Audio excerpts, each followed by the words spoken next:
What's going on, everyone? Today we're going to be talking about the brand new gun van that recently got added to GTA Online. So I'm going to be explaining how it works, giving my thoughts on it, and more. So before we get started, make sure to be subscribed and also put on post notifications. And if you guys do enjoy this video, make sure to drop a like. So the new gun van is basically a little ammunition that moves around the map, but it doesn't have every single gun that the ammunition offers, but instead some of the rarest and special guns as well. So currently when I'm recording this video, we have the new Railgun, which we'll talk more about later, but we also have the knife, baseball bat, assault shotgun, SMG, AR, compact MP launcher, combat shotgun, heavy sniper, and the RPG. And then there's also additional stuff such as body armor and also throwables, which are the Molotovs, proximity mines, and also the grenades. So really most of the weapons that we have, at least for this current gun van rotation, there are really common ones. The only ones that are kind of rare are the combat shotgun, the railgun of course, and then also the Molotovs. So for the Molotovs, first off, you can get Molotovs whenever you want in GTA, but you can't just buy from ammunition. There's certain ways that you have to do it, so it's kind of a bit more easier here. And then for the combat shotgun, you have to complete the Kyrico's finale and find it on the island, and then you have to go back to the ammunition to buy it. So this one kind of saves you some time, and I do expect that Rockstar is probably going to do this a little bit more in the future when it comes to certain weapons. There's a lot of weapons that we have in GTA Online where it's you have to go to a certain place or something like that in order to get it. Like for example, the Perico pistol, you have to go to Kyrico to unlock that. And then also the recent WM29 pistol with the Weasel Plaza shootouts. That's another one that's kind of rare to get. And then also you have some of the revolvers with the treasure hunts. So I think Rockstar possibly can make some of these weapons a lot more easier for players to get by just adding into the gun van instead of making it a little hunt to find them. Now, when it comes to the location of the gun van, it does change every single day, and if you need some help finding it, I will leave a link in the description to the GTA web. That actually has a tracker when it comes to pretty much all the collectibles and just new content in GTA Online. So definitely this is a very useful website, and if you need help finding the gun van, this is definitely the website to use. But I think when it comes to updating the weapons and adding some new ones and different ones, Rockstar most likely is going to do that every single event week. So we're going to have to wait till Thursday to see some new weapons that Rockstar decides to add.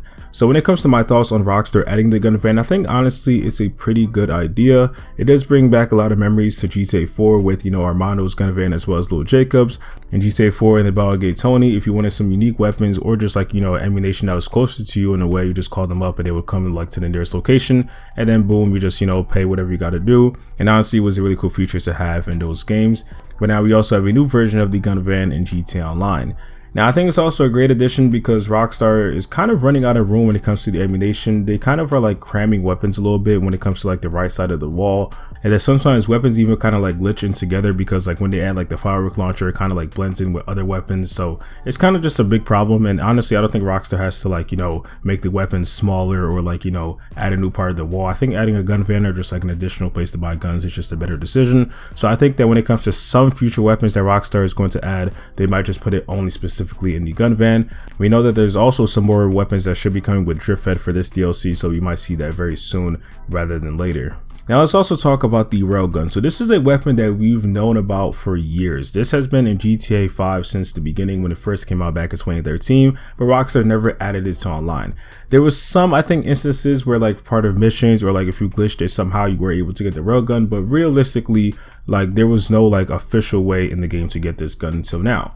So a lot of people were a little skeptical because we knew that the Railgun was coming, within these past, few weeks. And a lot of people were thinking this is going to be a huge problem because this is a very overpowered weapon. Even though it only has 20 bullets in it, this is an explosive, kind of unique futuristic weapon, and a lot of people think that it's going to be bad for GTA. For what I've seen after experiencing it, it's honestly not that bad. Rockstar did kind of nerf it from GTA 5 and made it a little bit worse for GTA Online, which is understandable, but it's not completely bad. If anything, I just kind of see it as a more accurate RPG, because when it comes to RPG, when you shoot it, it's really slow and it takes time to get to certain places, but this is just a faster, just more accurate, you can aim it a little bit more better type of gun. And then really I think it's going to be really useful when it comes to taking out jet griefers or people on the MK2s. And honestly, from what I've seen, it doesn't look like it's too overpowered. I think Rockstar balanced it really well. I'm going to do a little bit more testing and see how it works, but I think that this is a great addition to GTA, and I think it's about time because we wanted this for years, and I think Rockstar just kind of took a little bit long with it, but at least we finally got it. I gotta say though, if there is any future issues with the Railgun where it's just a bit more overpowered than it has to be, I think Rockstar definitely should look into it and just nerf it, because for certain weapons or certain things in the game, Rockstar takes a lot of time. For example, of course, with the MK2, it's been a problem for years, and Rockstar really just took a lot of time to try and nerf it, and it still isn't even nerfed to its fullest potential. So hopefully when it comes to something like this, if it is a little bit overpowered and a lot of players are complaining about it, hopefully Rockstar just takes quick action and fix it as fast as they can. Now, I do want to also mention when it comes to the knife and the baseball bat, there is actually some unreleased skins that Rockstar is going to be adding, and honestly they look pretty cool. So if you are looking forward to that, just know that it is coming soon. But as the addition of the new gun van as well as the Railgun and GTA Online, let me know in the comment section what you guys think about it. We got a lot more unreleased stuff coming with the Drift Fed for the Drug Wars DLC, so of course when you do release, I'll be sure to keep you guys updated here on the channel. And if you don't want to miss that as well as much more content, then you guys already know what to do. Subscribe, put on post notifications, drop a like on this video if you did enjoy, and I'll see you on the next one. Peace.